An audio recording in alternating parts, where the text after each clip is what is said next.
You're grafted, brother. Yeah. Hey, everyone. We were just discussing suffering. We'll see you next week. Thanks for joining us. Same that time, same that channel. Yeah. Just kidding. I have a feeling everybody's going to suffer through this meeting tonight. Yes. I think you're right, Ron. I think you're right. I mean, with what I've been dealing with, I just need a good laugh, man. You know what I mean? Oh, I'll bet. Anyway, good evening, everybody. As you can see, there's no toots and whistles to this. I don't know what we would call this. It's StreamYard, but First Peter. We've been talking about suffering, and it seems like everybody needs a good laugh. I know I do.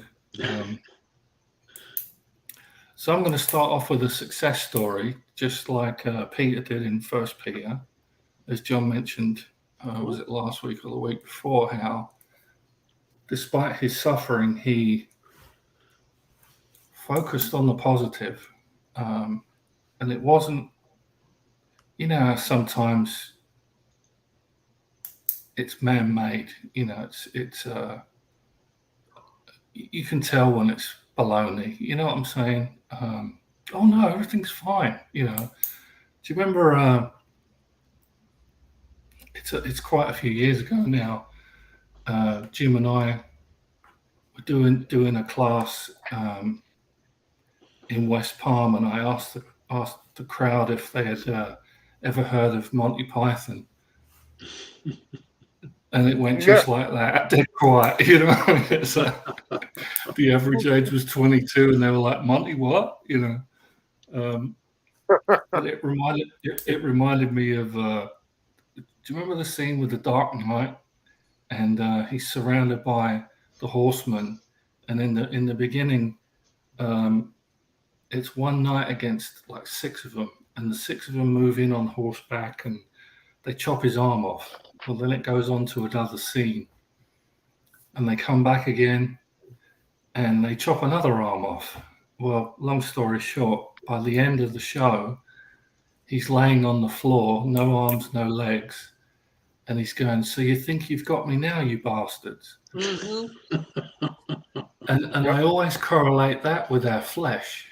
You know, it's like it never knows when to give up. It never knows when to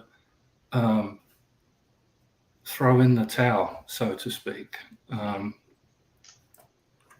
So if you've been following along on my travels, I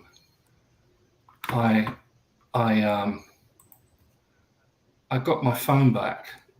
I don't know if you were listening, but I went to England and dropped my phone in Atlanta airport, and totally freaked out on the flight over to England for the first 2 hours, and just got into some mind-numbing movie, probably with plenty of violence and blood and gore and anything to take my mind off the fact that I'm an idiot. Anyway, as I said a couple of weeks ago, in the thick of all that, the Lord just said to me very, very quietly, "Let me show you. I'll show you what I can do." So on an iPhone, they've got this thing called Find My Phone, which I'm laughing because I didn't know how to work it. You know what I mean? I've never lost my phone before, so I didn't know how to find my phone, you know.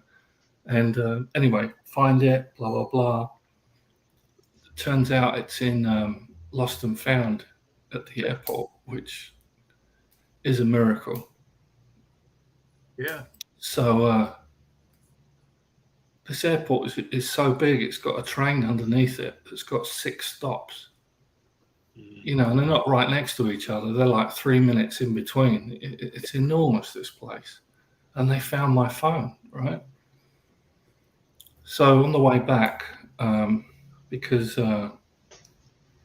Cindy broke a vertebrae, one of the vertebrae in her back, we got a wheelchair. So you can't push the wheelchair yourself. You've got to get somebody to do it for you. So this guy's pushing us, nicest guy in the world, went absolutely above and beyond. And we had an hour and 40 minutes between one flight to the next. So we get to the gate and they're already loading. And I'm thinking, well, I've got to go to I'll leave Cindy here and I'll go to the Lost and Found, get my phone and come back. And it would mean me having to go through TSA anyway. It would mean me being gone for an hour, and I didn't have an hour. I had about 30 minutes. So this guy who was pushing the wheelchair says to me, give me your ID and I'll go and get your phone. Well, there's the first red flag. It's like, oh, what do I do now? You know what I mean? I know that will I ever see him again? Yeah. And I just got this feeling he's cool, so I gave it to him, and off he runs. So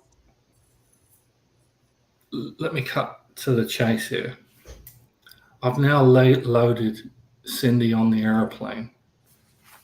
We weren't in the beginning. We weren't able to sit together, so she's stuck between these two big men like this, and I hadn't seen her yet. I had taken her to the door in the wheelchair. As she got up, she walks to the plane, and I said to the air steward, I've lost my phone. One of your men has gone to go and get it. All right, if I go and wait up by the gate? She goes, sure, yeah, go up there and we'll come and get you. So I walk back up there, and apparently there's a line you're not allowed to cross. And if you cross it, they won't let you back on the plane. So I walk up, and I step my foot over this line, and the woman comes unglued on me. She's like, oh, you can't do this. You can't. I mean, screaming at the top of her lungs, and the whole airport's, looking, is it, a terrorist act or something because of the climate we're in? And by this time, I've had it up to here. You know what I'm saying? I mean,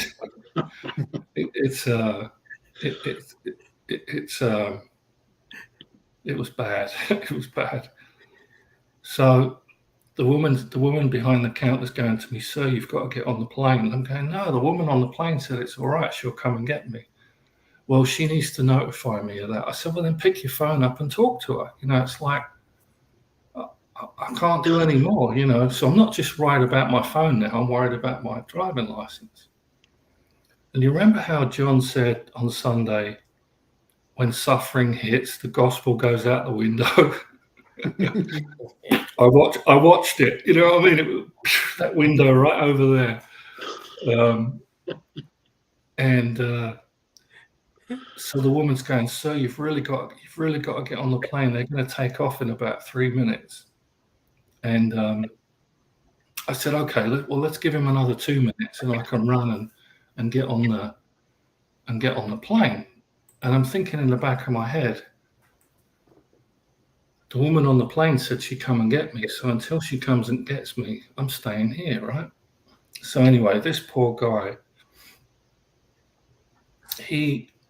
I didn't know he had to get back on the train to get to the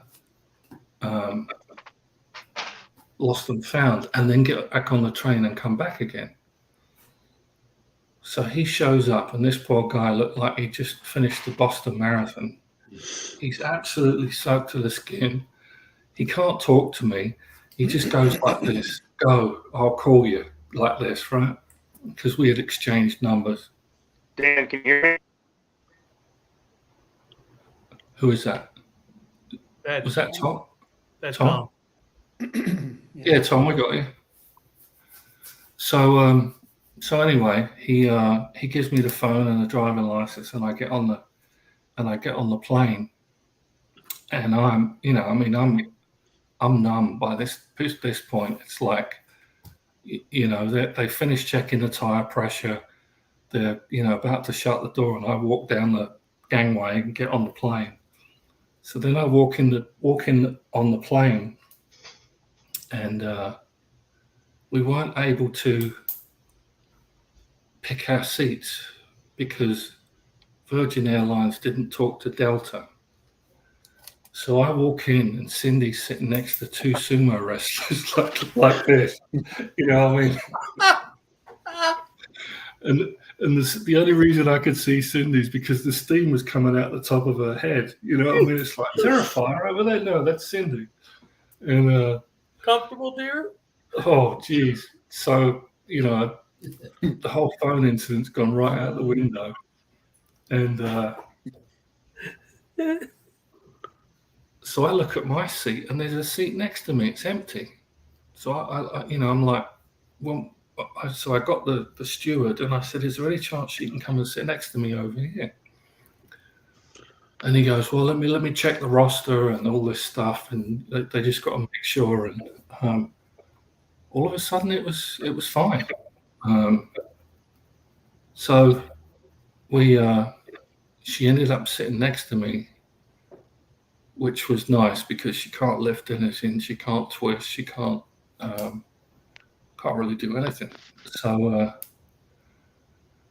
I go to put my bags in the overhead.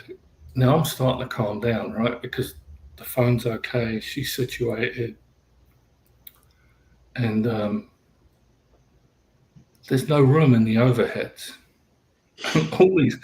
all these people have put these enormous suitcases in the overhead, calling them carry-ons, right? Which is like, I'm not a flyer, but that's not right, you know? So before I was being all nice and polite and, you know, and now I just didn't give a shit. You know what I mean? It was like game over.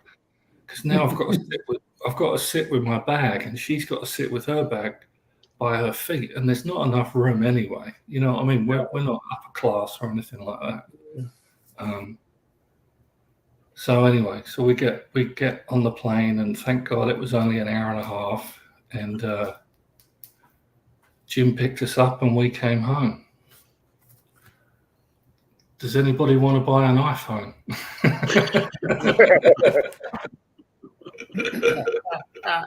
It's tainted. Nobody wants it. I know, right? I know. It's cursed. So if anybody's got an iPhone out there, I can tell you, if you lose it, I can tell you how to find it. That was the cool thing. That was really cool. I knew it was in Atlanta airport. But bringing it into perspective with what John was talking about, I completely lost the plot. You know, there was a few occasions while I was away. One of them, of course, was when Cindy fell over and hurt her back. The gospel went out the window. There was no. I didn't even want to hear him. You know what I'm saying? Not because I was angry or anything like that. I was in fix-it mode. You know what I mean? I was like this. The blinkers were on. It's like, fix what's ever in front of me. Take care of what's ever in front of me. And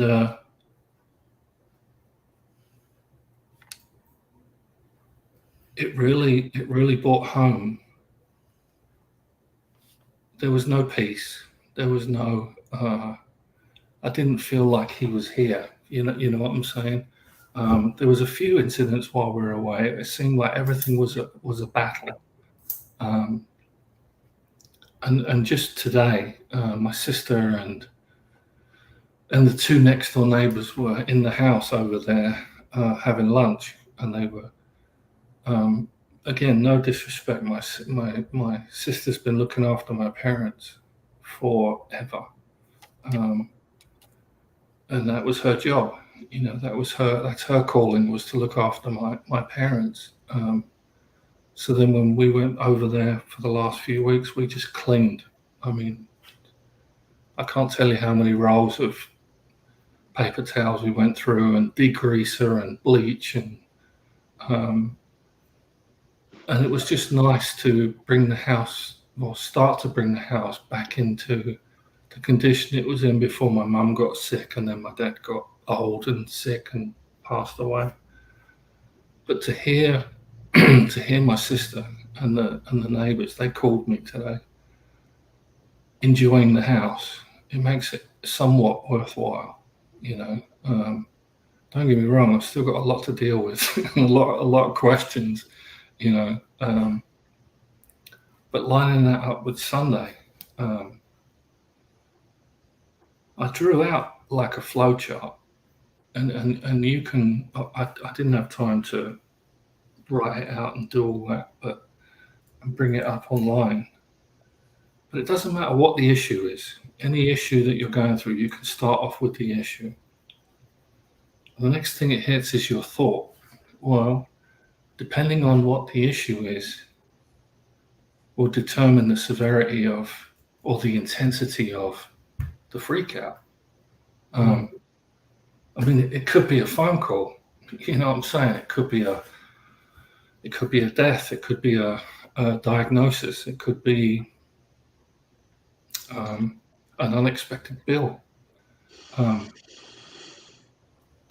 But our flesh will naturally go into fix-it mode, and it will psychoanalyze. It will condemn, judge, all of the above. Shoulda, woulda, coulda. What if? And that's when the suffering begins, because there's no resolution. There's no, if that's the right word, there's no solution to the pain. You know, there's no remedy. Good word. And everything that while you're psychoanalyzing is reaffirming that you're not okay, because you're looking for a result yourself. God's not even in the picture. And again, I'm talking about myself. If you can relate to any of this, that's awesome. But this is me. So then when you figure out you're not okay, you go back to the thoughts again, and you go back to trying to fix yourself. Trying to psychoanalyze the problem so that if you couldn't fix it this time, maybe you could, head it off at the past the next time. All the whole time staying busy so that you're not actually dealing with the pain or the resentment or the hatred. It's all a big smokescreen. And actually there's no resolution until we talk to God. And then you talk to God, and then you're hit with the lie of he didn't say anything, so then you're off to round two, and you go around the mountain again. You know what I mean? It's like you didn't even give him 5 minutes to talk to you. And you say you can't hear him. It's because of the noises, the voices in your head. It's because of the chaos in your head. It's not because he's not talking to you. So then we say, and again, here comes the lie, we can't hear God in the thick of it. Well, then that's us calling God a liar. Because maybe I'm supposed to unload how I feel to Jim or to Ron or to Dan or Mike or Bill, Frank or Tom, because they might have a word for me.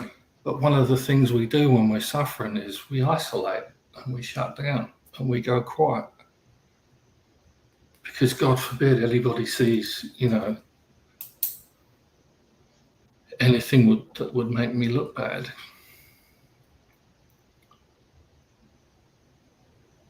So a lot of this suffering that we go through,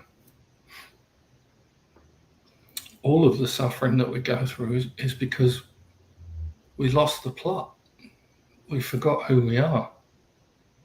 And like I said in the beginning, it doesn't matter if it's a phone, somebody you work with, you stub your toe and you've, on the bed one night and you've got to walk around with a limp the next day.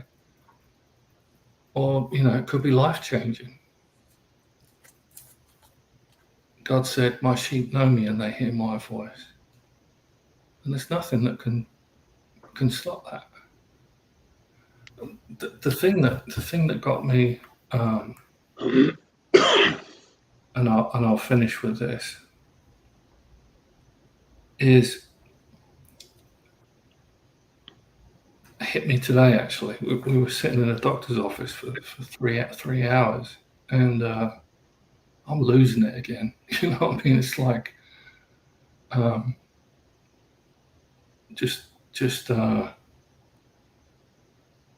you know, when you're on your last nerve and the person walks up and says something to you, and it's like they know that where that last nerve is, and they just went, you know, like with it. And this girl in this doctor's office knew exactly where it was, and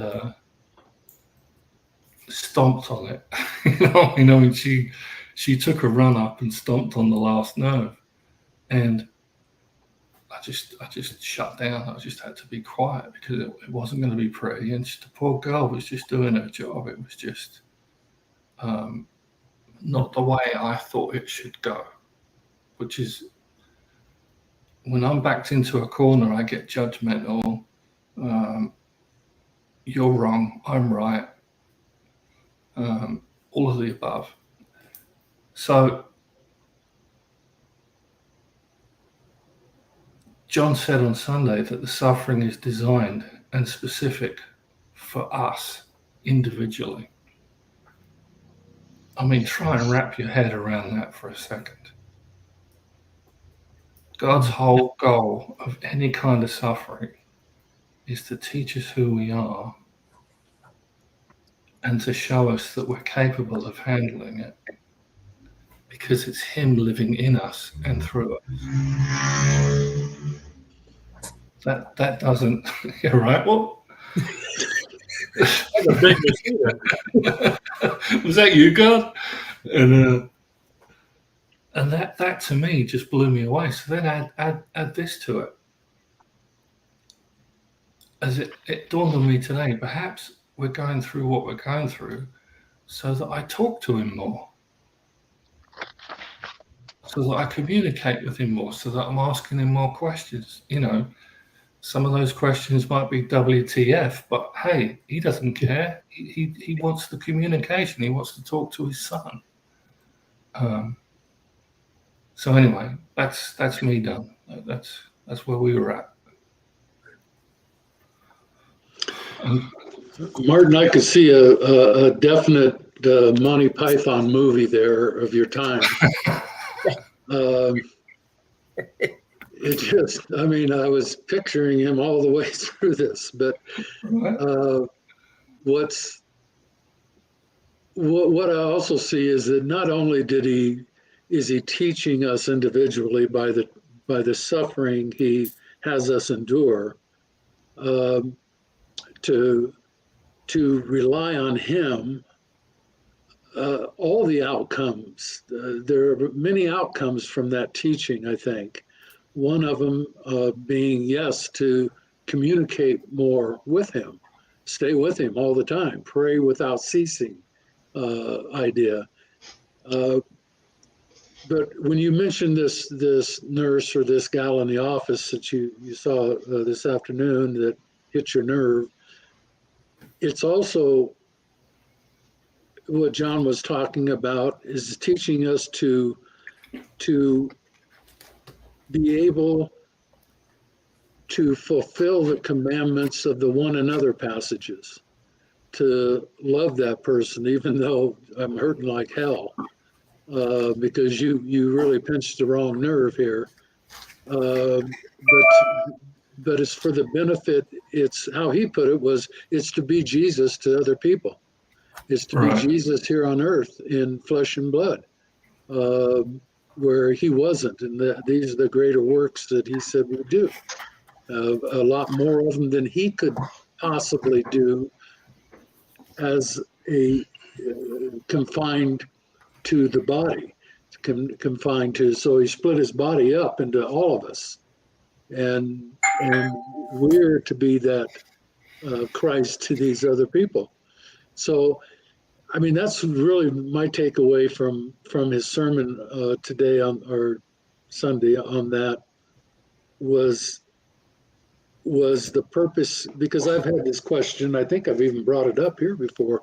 Why didn't he just take us home after he saved us? You know, give us that new body, give us that everything that he's promised, that inheritance that Peter talks about here in First Peter. Why didn't he just go ahead and give it? If he really loved us, that's what he'd do with us. You know, I mean, I get to thinking that sometimes, but it's to fulfill the works that he preordained that we should do and we should walk. And with each one of us, it's a very individual thing. That's why our suffering is so individual. So, I mean, that was my biggest takeaway from the sermon. Not that there aren't, there were a lot of other points too that he made. Right. But that's the one that impressed me the most, and probably the one I need to suffer with the most. So, I mean, I agree with what you're saying, but I want to add this. Using the girl at the doctor's office, she wasn't doing anything. It was what I was believing. Yeah. Was what was making me react. Right. She was doing her job. She was doing the best she could. She might have been 20 years old, and was in a medical. Who knows what kind of training she's got? And here I come in, Mr. Judgmental. You know, I've got 2.5 weeks of crap that I'm working my way through. And she just said the wrong thing at the wrong time. And it was me. It was me. It wasn't her. But that's what I'm talking about as far as it's so important for us to get this as soon as we can. Otherwise, we're going to just puke over everybody. Right. Well, that's kind of what I'm saying there, Martin, is that I think that he taught you that right there in that moment, right at that time. Right. And that's something he's taught you. Maybe he didn't want you to talk to her about it, but you certainly talked to him about it, and you're talking to us about it tonight. Right. And whoever else is listening. So it's something that he taught you. It's something you learned. And we're all in that learning stage. Absolutely. As long as we're here. Absolutely. But yeah, that's I guess that would be one of the questions. You know, I mean, of course, we're here to love other people, but it would have been nice the minute we were saved, we're out of here. You know. I've thought that a lot. It's the easy road, right? Yeah. You know, Martin, when you were saying your last nerve, I was thinking, well, where do we get our nerves from? You know, we're sitting there and we're bothered by something, and it's I'm kind of springboarding off what Ron was saying is, you know, either we're loving other people or we're loving ourselves. And so when you're just, I know for me, when I get focused on myself, all of a sudden I got nerves, and I got a last nerve. You know, it doesn't matter what situation I'm in or anything. It's when the focus is on me. You know, how can I have a good day? How can I feel better? Man, I've been sitting there for 3 hours. You know, these people are going to do it. You know, we just start focusing on ourselves, and, you know, and then all the emotions that come with it, you know, you get angry, you get just frustrated, all the things that go with it, you know. And it's like I was thinking, it's like here's something that I think about a lot, is that these emotions that we're walking around with, the ones that, you know, these emotions that we were brought up with, you know, our whole childhood, we're raised up and everything, and these emotions that we walk around with, it's like, where do we get these emotions? You know, we got to kind of make that separation. You know, we're born again. It's my take on it that we're getting the mind of Christ, and along with that comes a new set of emotions. Because the emotions that we're walking around with, those are the ones that we got from Adam. Those are the only ones we know we were brought up in. And so it's at what point do we stop having that last nerve? I'm trying to how to put it into words, but at what point do we start reacting differently with a new set of emotions that we're supposed to have because we're born again? So we say we're born again, but we're still reacting and operating out of the old man's emotions. You know, if that makes sense. It makes perfect sense. Yeah. You know, and then we put it on what we're believing. You know, I'm not. I stopped believing it for a second, and my flesh reared and all of these other things. But it's like when you boil that down, like coming back to what Ron was saying, you're boiling that down. It's self. I'm putting myself first. Every time you do that, that's when the frustration comes. That's when all these other things happen. Because either you're loving yourself or you're loving other people. You're either fulfilling the commandments that Jesus said, or about one another, loving other people, loving one another, or we're not. And so when I decide to love other people, well, I can't attach my old emotions to that. You know, it's like we're all homeschooled in the wrong home. You know, I mean, we take all of our experiences and everything that brought us to that point of having those emotions that when an event happens and, you know, and we react in a certain way, have those certain feelings. It's like how it's like we keep trying to take the old man and the new man, and then there's always conflict.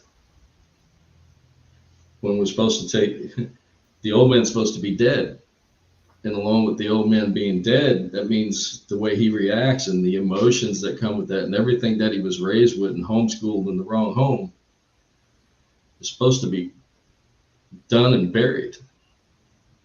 So it's almost like when you're not loving other people and you're loving yourself, it's like you reach into the dirt and you pull up the old man, you throw him on your back, and you carry him around going, what about me? What about me? Can't these people see I was sitting here for 3 hours waiting? Don't they know? You know, and I lost my phone. The whole world needs to stop. You know, I'm just not making fun of you. I'm just using those because of what we're talking about. And that lady, don't step over the line. Doesn't she know he has my license? Me. Instead of stopping, you know, if just, you know, scenarios. What if in that moment you said you weren't thinking about you and your license and you stopped and you said, Lord, you know, how can I love her in this moment? Because she's freaking out. You don't know what happened to her. You don't know what happened to her right before you walked up. She could have just got screamed at with somebody. She's just put 300 selfish, self-centered people on an aircraft. I know exactly where she's at. You know what I mean? Yeah. And here I am poking my head around the corner, just about, you know, she thinks she's done for the night, and here I come. You know Going, what I mean? what about? It's. I think I've seen who's the woman preacher I seen do Joyce. What's her name? Joyce Myers. Joyce Myers. I think I see.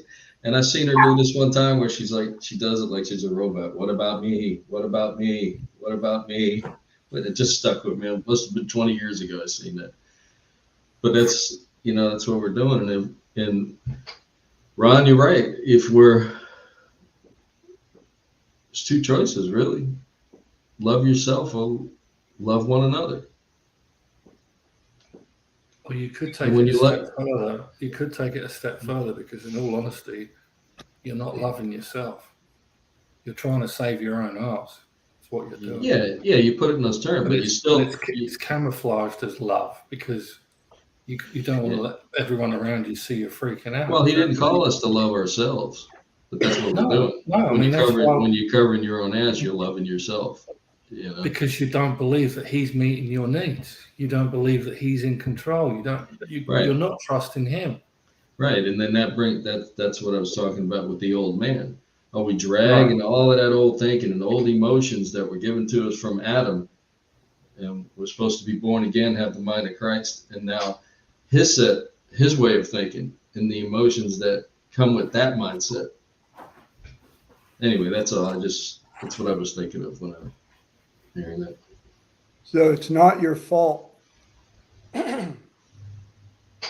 So even if you knew the difference, you still couldn't do it yourself. Because out of that whole conversation, what was missing was the leadership of the Spirit. God doing for us what we can't do for ourselves. Mhm. Because He's not going to decide for me whether I'm going to love other people or not. That's my decision. yes, he does. He's going to make us behave. We are all being conformed to the image of Christ. That's him changing us from the inside out.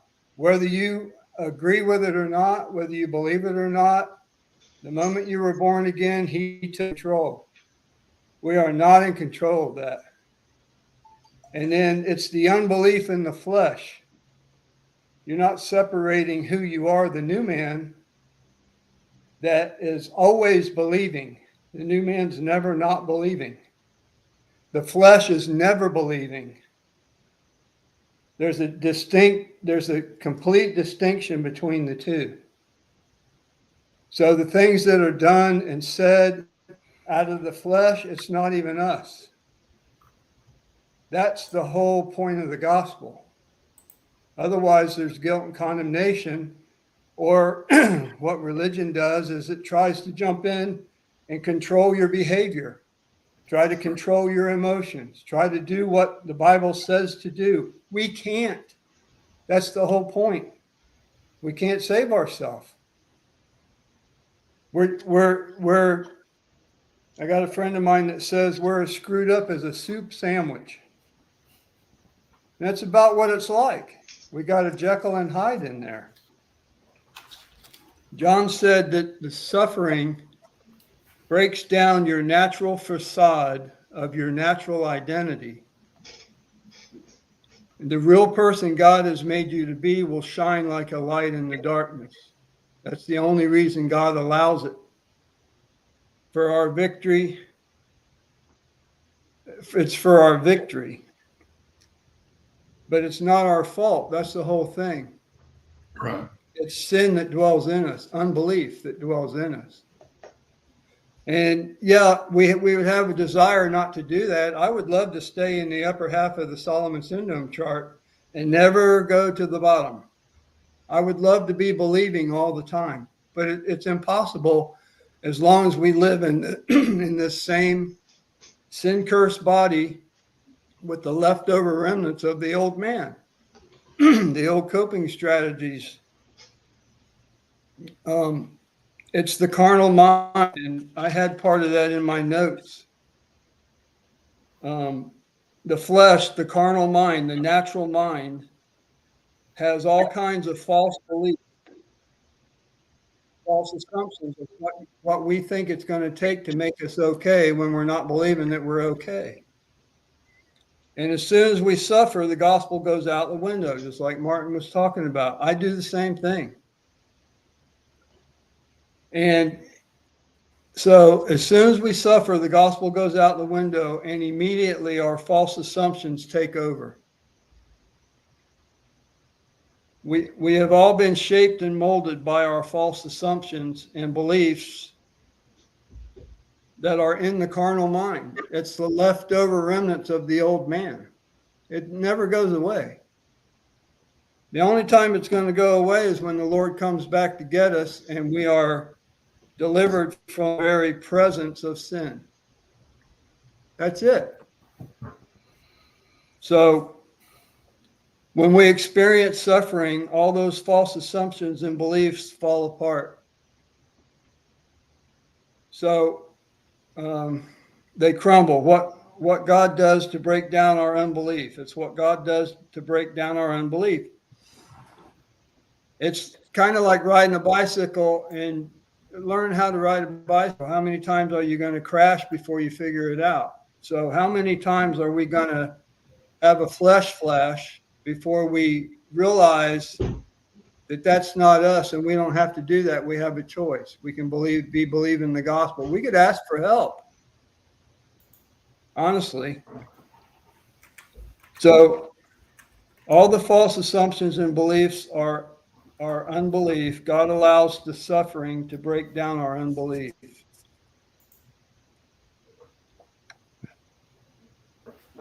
When we get to the end of a false assumption of what we think we need to make us okay, and experience the fact that it didn't work, and we are left empty once again, we are suffering. We're so used to it that we don't even know we're suffering, because that's all we've ever done all our life. And we usually exhaust all our resources before we give up and admit we're powerless to manage our own life, because we're still trying to save our own life, and we're going to figure out how, some way, somehow. So this is where we hear Jesus say, "Come to me and I'll give you rest." That's what he does to me. He waits till I'm at the very last minute. I've exhausted my resources. I've done everything I can possibly do to save my own ass, and I can't. And then I hear him say, "Ask me and I'll help you." Because I'm still trying to save my own ass. Or I'm feeling guilty because I'm not believing the gospel, so I need to be believing the gospel. Well, I can't. At that particular moment in time, there's no way it's going to happen. Now what? God's going to kick me out? It's not me. It's the unbelief in the flesh. You got to separate it right there. John said, finally, we get to the point that we recognize we need his help. I do it all the time. And I'm getting better at it. It's getting fewer and further in between, but the flesh flashes and the unbelief in the flesh, it doesn't go away. So the more that we grow, the new man grows in the new identity, it displaces the flesh. But you're still going to have sooner or later your flesh is going to flash. So John said, you'll find God's gift of love right in the middle of your suffering. Martin heard God say, what was it? You're going to watch this, or what was it he said? But you watch me find it. It was the first time he said, "Watch me find it." It doesn't even sound right. You know what I mean? Right in the middle of the most intense suffering, right? You heard him. Yeah. We will learn joy unspeakable and full of glory, that peaceable fruit of righteousness. And he defined it as when bad stuff is happening, but we're not whining about it. We're not falling into self-pity, woe is me. And he said that there's the inward sense of joy and confidence. And this is what happens to me. This is what when all else fails, and the bottom line for me is the inward sense of joy and confidence will maintain your life in a healthy way. I still have hope. I have a confident expectation about my future, even though right now I can't manage my own life and my whole world's turned to shit. I still have hope, and I know that God gave me that hope. And that gets me through. And it's more precious than gold. And it leads to a life that honors God in the midst of the suffering.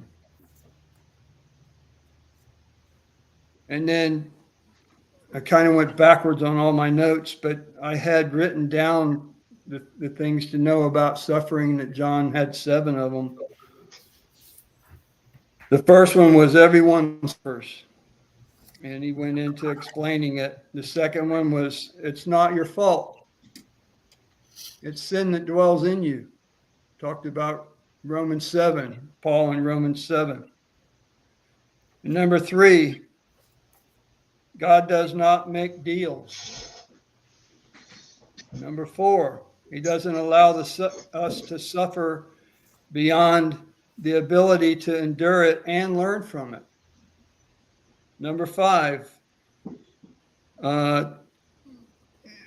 it's been granted to you not only to believe on, but to suffer for his sake. It's going to happen. It's never not going to happen while we're here on this earth. And then number 6, and this is the one that I got zeroed in on because it's pretty much right where I'm at in my life. And God just opened my eyes to a lot of things. Suffer breaks down our natural defenses. That is humongous. And then number 7, we find God's gift of love right in the middle of the suffering. So let me just say one more thing. In the beginning, he was talking about Peter in the beginning of the letter. He was growing up in the Lord, beginning with his call by the Lord to discipleship. John said all the way through Jesus's ministry, through his death, resurrection, etc. Peter became obviously the leader of the new movement, and he went on to say that they didn't even have a name for it. But so the Lord stopped me with Peter became, and he reminded me of step 2, where we came to believe that a power greater than ourselves could restore us to sanity. And the way that I had that explained to me was we came, we showed up, and that was it. Yep. I didn't have nothing to give. I ain't got nothing to say, but I'm here. That's it. I showed up.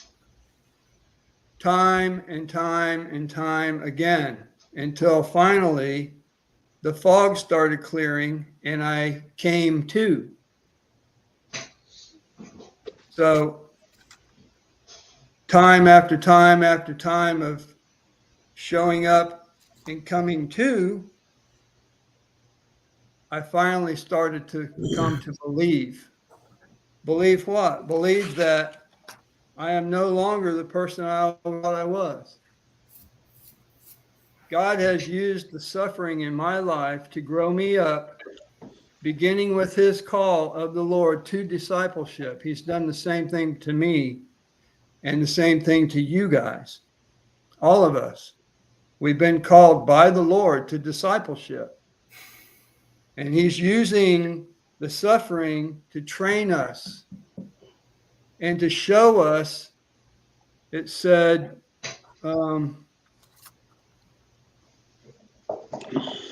he uses suffering to train us and teach us who we really are and why we are here.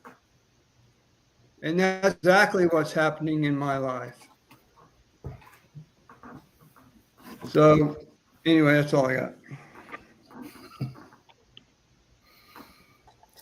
In the notes that I took on John, from John on Sunday, everything that you read, Jim, and you had finalized those notes, kind of number 8, earlier when you said it's all for our victory.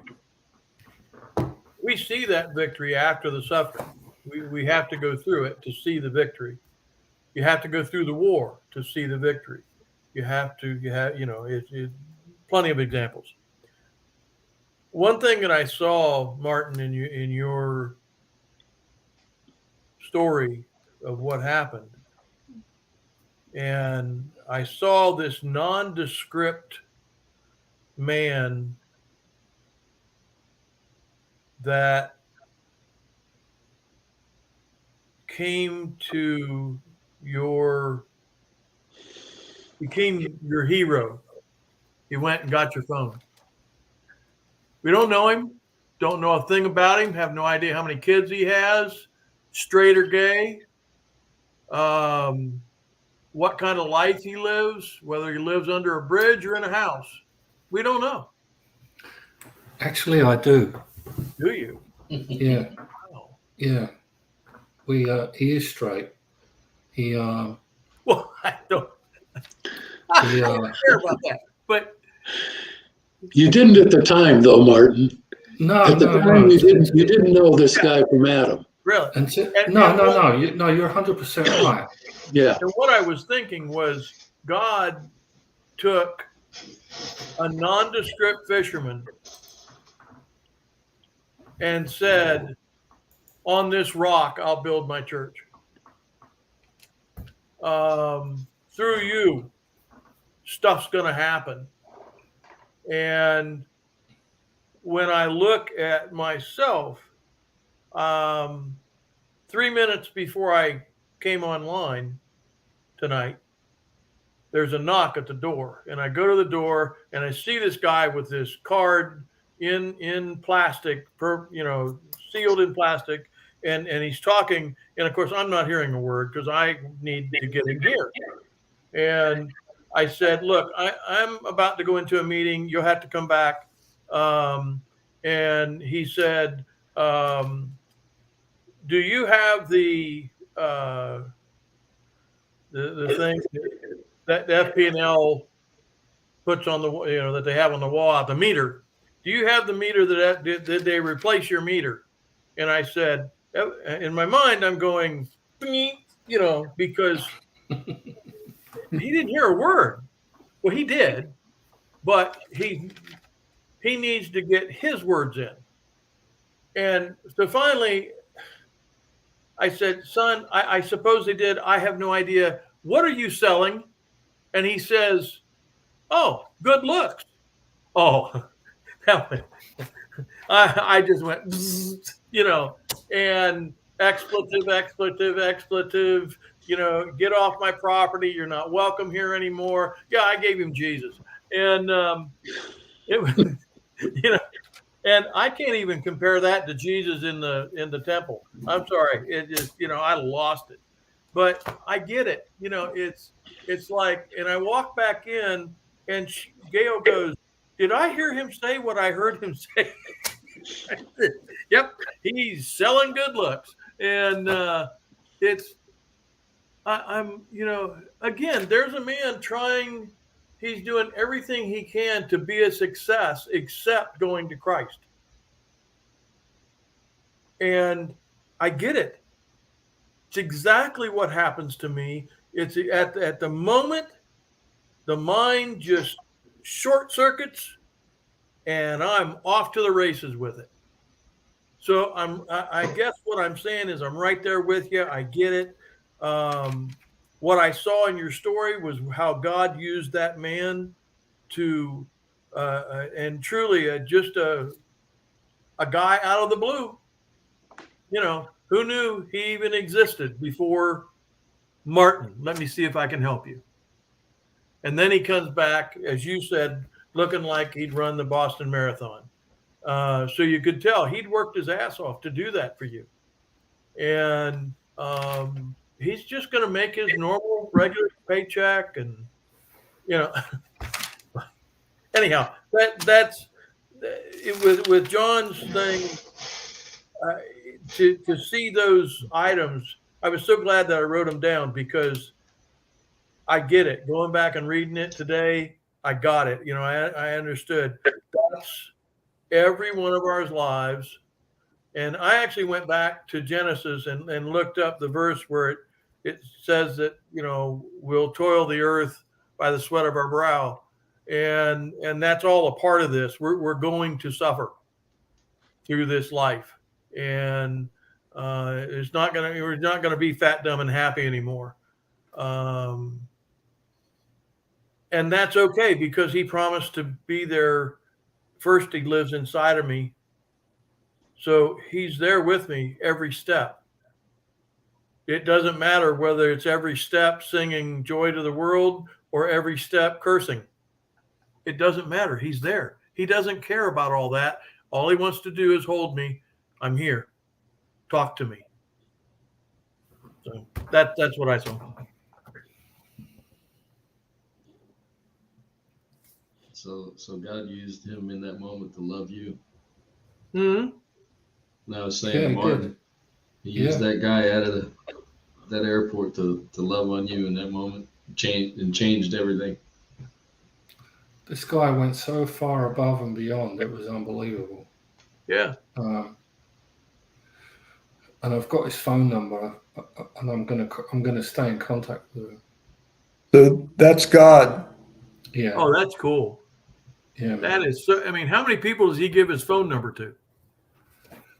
Well, he didn't have much choice. He wanted my driver's license, so I needed some sort of leverage. You know what I mean? That's how you got it. Okay. But see, the thing is, before we got to that point, he's got 2 kids. He used to live in Chicago, so there's the common denominator between him and Cindy. He has a podcast similar to this. We were walking for a good hour, and we got to know each other. That's just who I am. You know, how's your day going? What are you doing? It's not in me to just, ignore people that are helping me. He was loving me by pushing Cindy. I pushed her around Heathrow Airport in London. Let me tell you, people don't get out of the way.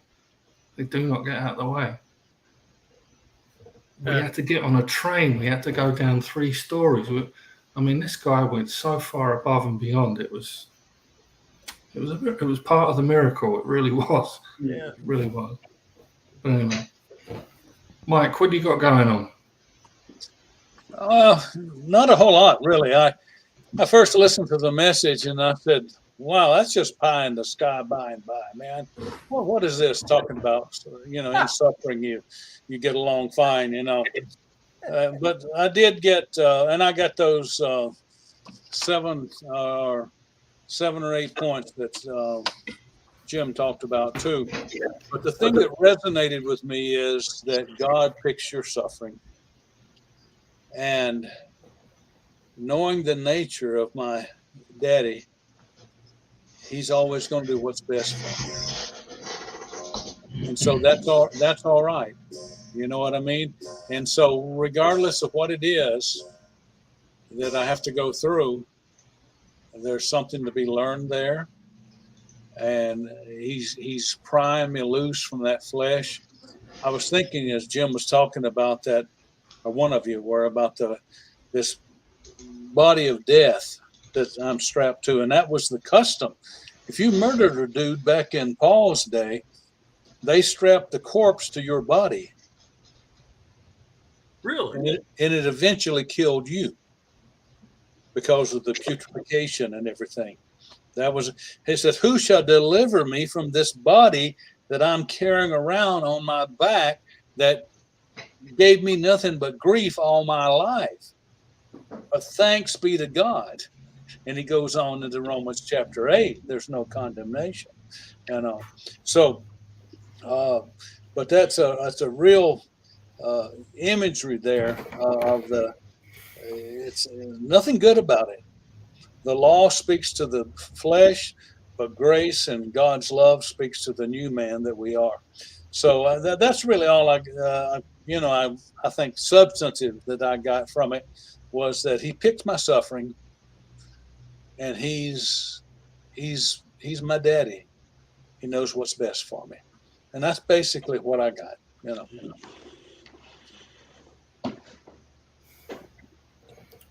Frank, how you doing, buddy? Did you move? Yeah, don't you like this new living room? I like that clear piano. This is the wall that Jim and Dale built. I got the piano in and a new couch in the background. It's pretty cozy. Yeah, it looks lonely too. Where's Bonnie? Yeah, you can have one too. All you gotta do is go on that background screen. They're all No, all good, guys. Just wanted to chat in and see what was going on. But I did listen to the message. and you all said everything that I was thinking about, the suffering of Christ and just some of the things that we go through day to day. And this has been a decent week for me, so I really don't have a lot to complain about. So all in all, It's only Tuesday, Frank. I Hang in know, there. I know, I know. It'll I thought go. the same thing. It'll come. Such encouragement. It comes in waves. Believe me, my suffering is different, but I get through it. I get through it one way or another, and I try not to overstep the situation, whatever it may be. I know that ultimately He's never let me down. I'll get through it, and I need to learn each time through it. That no, it's all good. Just hearing your story over in England and everything that happened to you and Cindy was that's a lot. That's a lot. I was there mentally trying to put myself in your shoes, and that's just a lot to put up with. But you did it.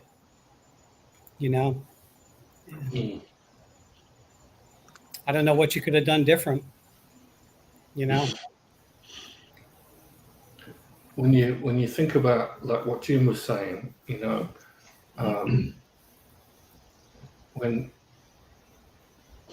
when you realize how in control, I'm going to say, the Trinity is, because one of the first reactions of my flesh is to condemn myself.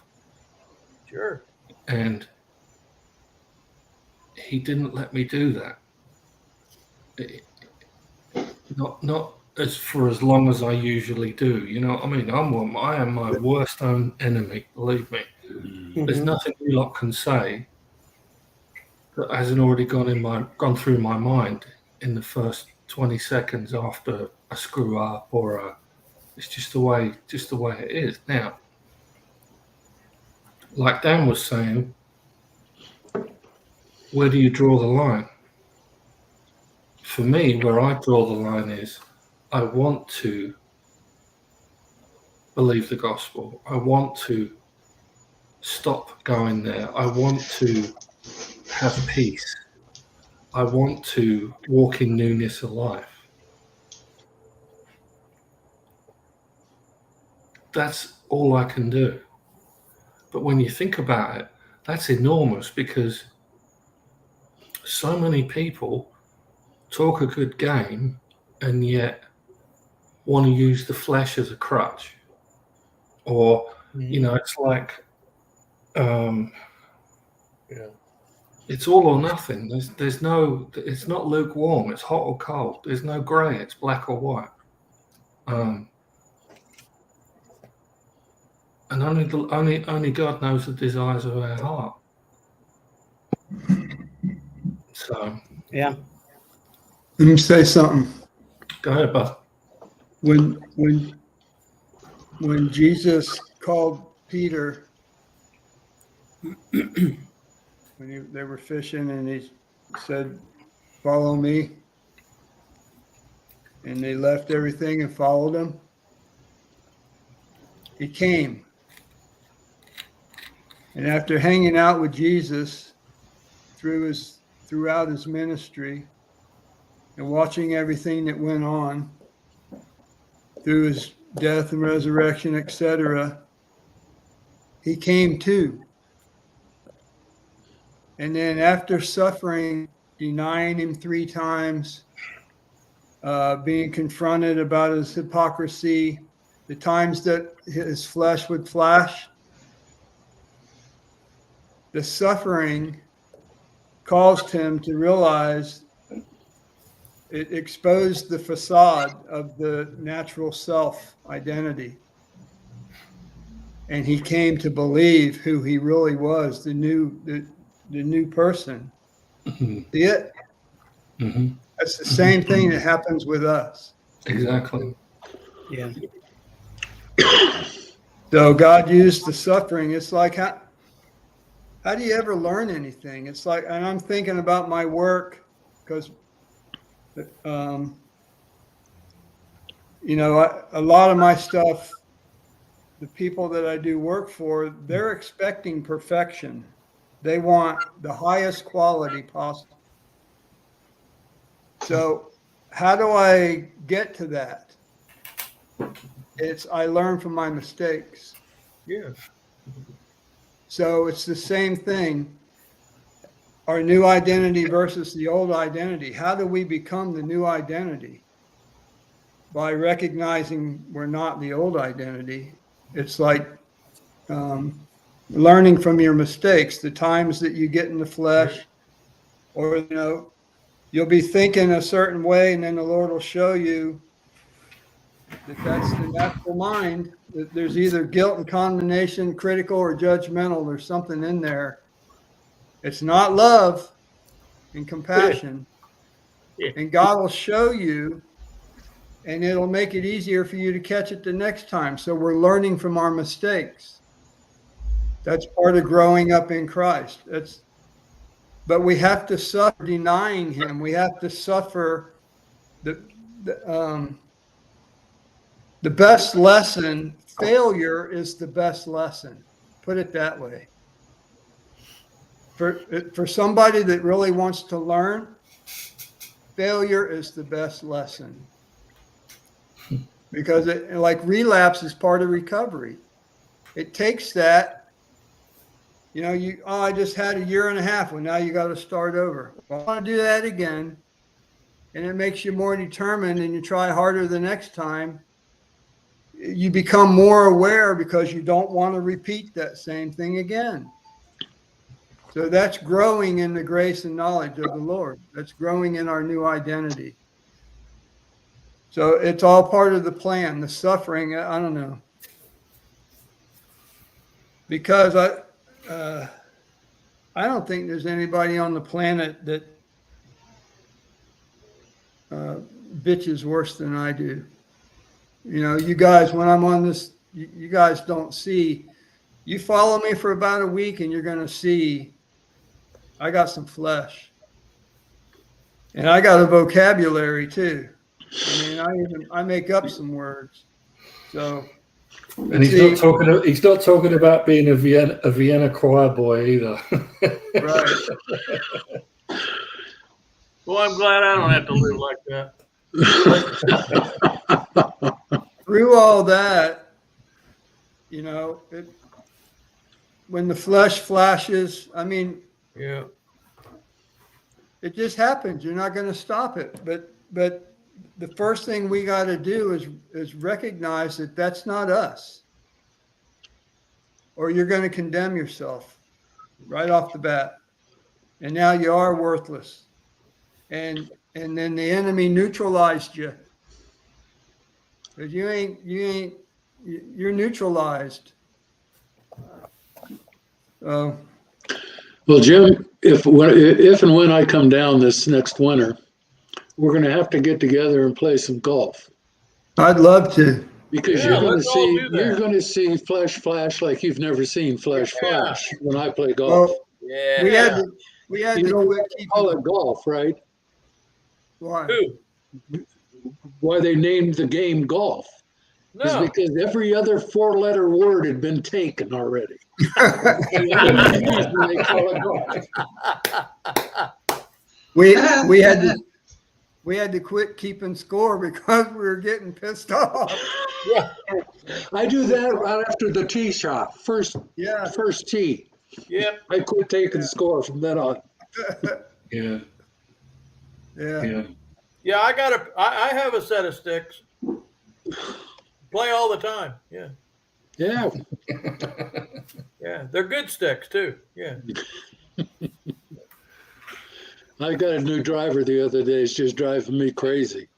You have a drive. Just like driving Mr. Ron. Yeah. Yeah. It's Yeah, we getting should me. organize that.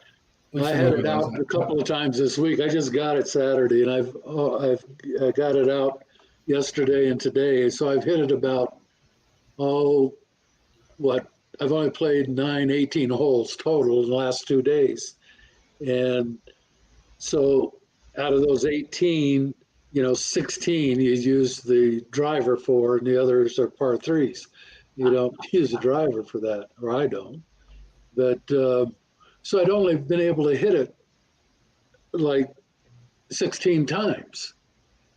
I don't, and I'm playing with other guys, so I don't take mulligans. But I'm in a tournament on an indoor course on Thursday nights with my youngest son and a friend of his.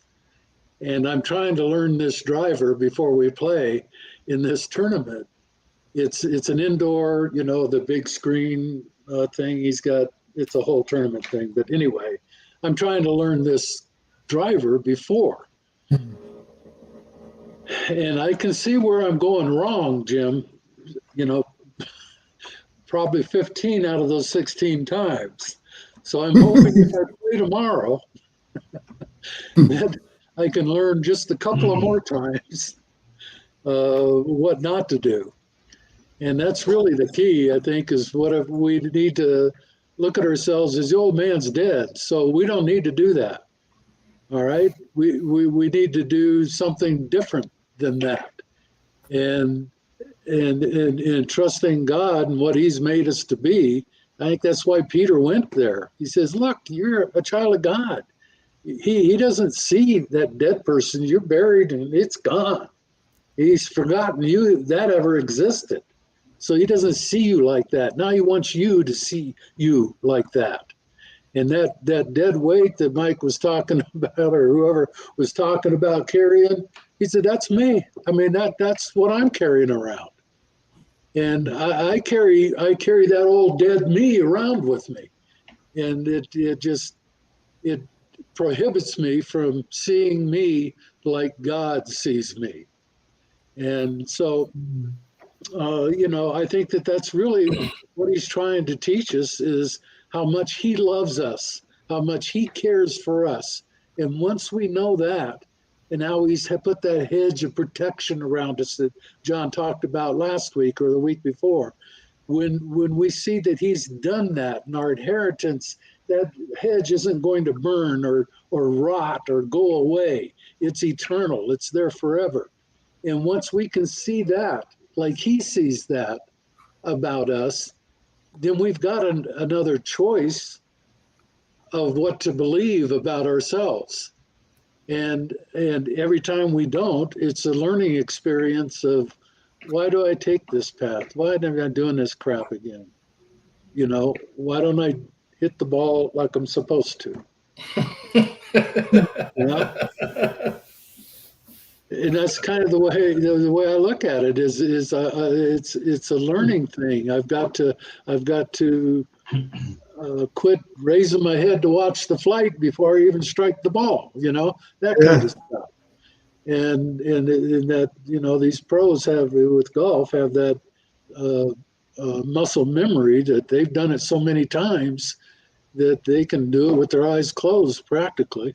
Right. But anybody in any kind of a sporting thing, you get that muscle memory, and that's really what we're in the process of doing, is having that muscle memory to go back to our Father, to go back to what he believes about us, instead of what we've been taught about, what we've taught ourselves about our flesh. And so, and how far along we're going to get while we're still carrying this dead body on our back, I think that's determined by God himself. I don't know that. I think, Jim, you were saying it, and I was agreeing with you just right on, that we're always going to have that flesh with us until it returns to dust. It's going to be there. And that mind that thinks like the flesh, it's going to be there until that brain goes back to dust. Yeah. And that's a God thing. I mean, he could have taken us up as soon as he saved us. He could have given us that new body and the new mind and all of that in perfection and a new place to live. Could have done that, a long time ago. But he didn't. He left us here to be Christ to other people. Now he's teaching us, be who you are, and you will be Christ to other people. It's really that simple, but it's not that easy. It's like Lucy talking to the lion, right? Yeah, he's good, but he's not always safe. Yeah. So there's my spiel. Well, I think we'll leave it there, unless anybody's got anything else. Frank and Tom had to disappear because of technical issues. Technical difficulties. Well, thank you guys for sharing tonight. I appreciate all that you said. I didn't have any choice. I really didn't want to, but I didn't have any choice. Yeah. Jim had said to me the other day, I think you're supposed to talk. And damn it, he was right. Yep. You know what stops us from doing that? It's pride. Fear. So it's good to be open, honest, and transparent. Absolutely. And nobody has arrived. We all got the flesh, but we're also all brand new creations. Yep. So we need to talk about the struggles and then talk about how God came in and fixed it. Because that's what encourages us, encouraging one another with how God fixes it, not how we came up with a plan to save our own ass, right? Well, we could talk about that, and then when it crashed and burned, then the Lord stepped in and fixed it, right? Yeah. So why is it so hard? Because it's a trust issue. I'll speak for myself. I had been burned so many times, and it's like every time I ever trusted something or someone, let me down. So I'm not real quick, and God knows that. He knows that's why He's unconditionally loved me in spite of all my flesh flashes. So it's the love. What's that scripture, Mike? It's the love that leads us to repentance. What is that?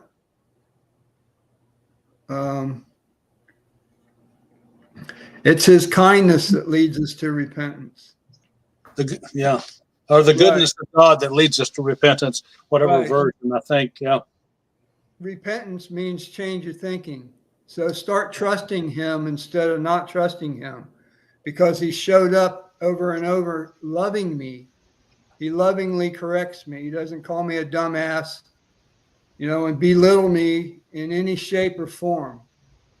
He's always deeply concerned about me and my well-being and growing me up spiritually and emotionally, especially someone that. Yeah. Huh? Just don't ask him what your new name is, though. Okay. It's dumbass. He tells me, don't be a dumbass. That's what I always called myself. So that's why he says that to me. All right, guys. Well, on that, Shut her down. On that spiritual note, thanks everybody for watching. All the comments: Pat, Kelly, Sharon, Dave Eckstein, Pam, Richard, and Lisa, and then Terry and Michelle. Thanks for joining us. Jim, you're playing at Reach this Sunday, right? Yes. What time's that kick off? It starts at 9. 9 o'clock at Reach. Yeah. Reach Community Church. Google it for the address. It's on US 1 in Fort Pierce. Freedom Ranch 11. And I'm sure Tom's going to be doing his Cowboy Church Sunday morning. And we'll be here, God willing, same time, same place. What is it, Dan? Same bat time, same bat channel. Thanks for joining us. See you next week.